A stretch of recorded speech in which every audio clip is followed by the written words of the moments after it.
Jordan Peterson. He seems to strongly value clarity, brevity, focus, and masculinity. But honestly, I don't think he represents any of these traits in a very positive way at all. So, to demonstrate my masculinity, I'm going to hang from this bar as I maintain the focus necessary to spell out as briefly and clearly as I can the problems I have with Jordan Peterson. Because Jordan Peterson is wrong about a lot of things, and people really shouldn't listen to him as much as they do. And while there's many reasons for this, here are the three main things I think make him wrong, or at least make people think he's worth listening to when he really isn't.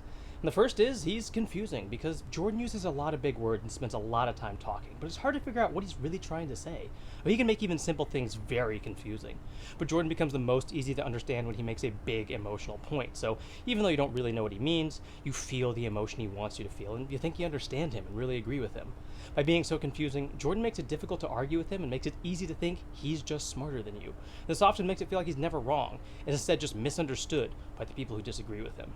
The second problem, stories are the most important thing to Jordan. Jordan loves stories and believes they have lots of truth to them. The older and bigger the stories feel, the more Jordan seems to think they're true and important. That's part of the reason why so many young men who feel lost like Jordan, because he tells them big, ancient stories about how they are important and makes them feel good about themselves.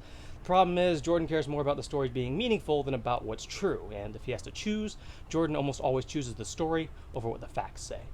And finally, Jordan uses small bits of truth to make very big claims. Now, Jordan is a smart guy, and he knows a lot of science and facts, but he also ignores a lot of science and facts.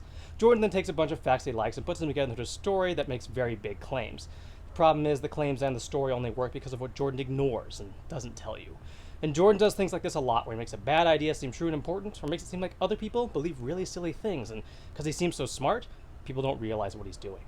When you put all 3 points together, you understand why Jordan is so popular but also so wrong, because he's confusing, and uses that confusion and a few facts to tell a story that sounds very important.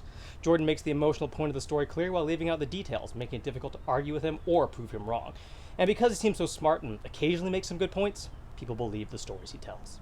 So, Jordan, you don't need to use big words and talk forever to make a good point.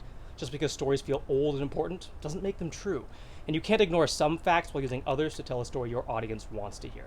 Because, Jordan, while you may be right about some things, you aren't right about the things people love and remember you for the most. And that is a real problem. But maybe you like Jordan Peterson and think he really is worth listening to. If so, let me know what you think I got wrong or what I may have missed. And I'll see you next time.